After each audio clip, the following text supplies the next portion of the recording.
Picture this. You're scrolling through Instagram and you see a guy you went to high school with. He's got a brand new BMW in the driveway, a designer watch on his wrist. He's posting from a rooftop restaurant with a caption that says, "Living my best life." And for about half a second, you think, wow, he really made it. But here's a question nobody asks out loud. What if that car is costing him $800 a month? What if that watch went on a credit card he's been paying off for 2 years? What if that rooftop dinner used the last of this month's budget before the 15th? Because here's what I've learned. In America today, the people who look the richest are often the furthest from actually being rich. And the people quietly building real wealth, you've never heard of them. They don't post about it. Today, we're going to talk about the hidden cost of looking rich. Not just in dollars and cents, but in something way more expensive, your future. Here's the trap most people fall into. And honestly, it's not entirely their fault. We live in a culture where wealth is measured by what you can see. The car you drive, the clothes you wear, the neighborhood you live in, the vacations you post about. And from a very young age, we're taught, consciously or not, that these things are signals. They say, I've made it, I'm successful, I'm someone worth taking seriously. Psychologists call this conspicuous consumption.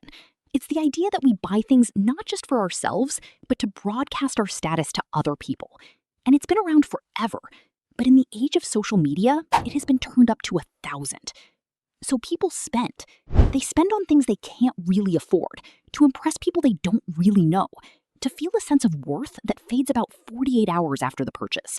And the whole time, they genuinely believe they're building a better life. But they're not building wealth. They're building a performance of wealth. And those two things are not the same. Let me introduce you to two people. We'll call them Marcus and Derek.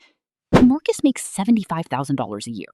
He drives a leased Audi, lives in a nice apartment, wears brand name everything, and goes out to dinner 3 or 4 times a week. He looks great. His social life is active. His Instagram is fire. But at the end of every month, he has almost nothing left over.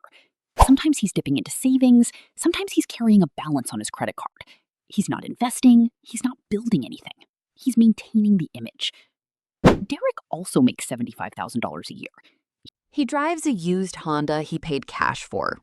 He lives in a modest apartment in a cheaper part of town. He brings lunch most days and keeps his monthly expenses low.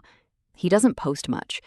If you passed him on the street, you'd have no idea what his financial life looks like. But Derek invests $1,500 every single month into index funds, consistently, without drama. Now, here's where it gets interesting. At the end of 10 years, Marcus has an image. Derek has a portfolio. If Derek earns an average annual return of 8%, which is historically realistic for diversified index funds, that $1,500 a month grows to roughly $270,000 in just 10 years. After 20 years, we're talking close to $900,000. And if Derek keeps that up until retirement, he's looking at multi-million-dollar territory. Not because he earned more than Marcus, because he chose differently. The gap between Marcus and Derek isn't income. It's the hidden cost of looking rich. Here's the psychology behind why this is so hard to resist. Our brains are wired for social comparison. It's evolutionary. Back in small tribe settings, your status in the group directly affected your survival. So we developed this deep-seated instinct to compare ourselves to others and adjust our behavior based on those comparisons. The problem is, that instinct hasn't caught up with the modern world. Our tribe used to be maybe 150 people. Now it's your entire Instagram feed, filled with highlight reels, sponsored posts, and people who are just as financially stressed as you are, but hiding it behind a filter. There's also something called hedonic adaptation. It's the reason why buying that new car feels amazing for about 3 weeks, and then it just becomes your car. The emotional high fades. And what do most people do? They chase the next purchase to get that feeling back. It's a cycle that never ends and never satisfies. And then there's lifestyle creep. Every time your income goes up, your expenses have a funny way of going up right alongside it. You get a raise, and suddenly the apartment feels too small. The car feels outdated. The vacations feel too budget. Instead of the raise building wealth, it builds a more expensive version of the same financial hamster wheel. The people who actually escape this cycle understand something crucial. Wealth is not what you spend. Wealth is what you keep. There's a famous line, often credited to the research behind The Millionaire Next Door, that says most millionaires in America don't look like millionaires. They live in average houses, drive used cars, and shop at normal stores. The ones who look rich are often the ones who are broke. So, what do you actually do with all of this? Let's make it practical. First, start by separating your identity from your stuff. This sounds simple, but it's genuinely hard because we've been conditioned for years to tie our self-worth to our material signals. Ask yourself honestly, am I buying this because I want it or because of what I think it says about me to other people? That question alone will save you thousands of dollars a year. Second, build what some people call a wealth gap. That's the space between what you earn and what you spend. The bigger that gap, the more you can direct toward actual wealth building.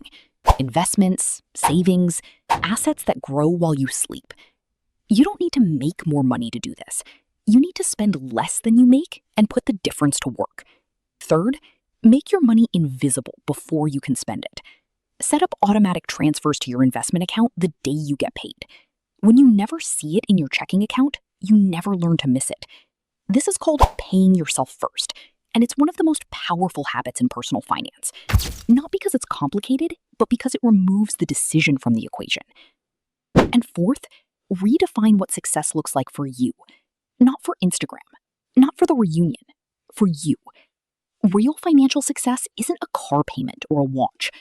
It's waking up one day and realizing you have options. You can leave a bad job. You can take time off. You can handle an emergency without panic. That's freedom. And freedom doesn't photograph well, but it feels incredible. Here's what I want you to sit with. Every dollar you spend on looking wealthy is a dollar that could be making you wealthy. Not someday, now. The opportunity cost of the performance is your actual future. The world will always give you reasons to spend. New things to want, new people to impress, new ways to look the part. And some of those things are worth it. Life is meant to be enjoyed, not just optimized. But the question is, are you making those choices consciously, or are you just following a script that someone else wrote for you? Because Marcus and Derek had the same income, the same opportunities, the same 24 hours in a day. The difference was just this. One of them was playing a character, and one of them was building a life. The hidden cost of looking rich isn't just money. It's time. It's options. It's the version of your future that never gets built because the present was too expensive to maintain. Think about that the next time the feed makes you feel like you're falling behind. You might be further ahead than you think. Don't forget to like and subscribe. I will see you in the next one.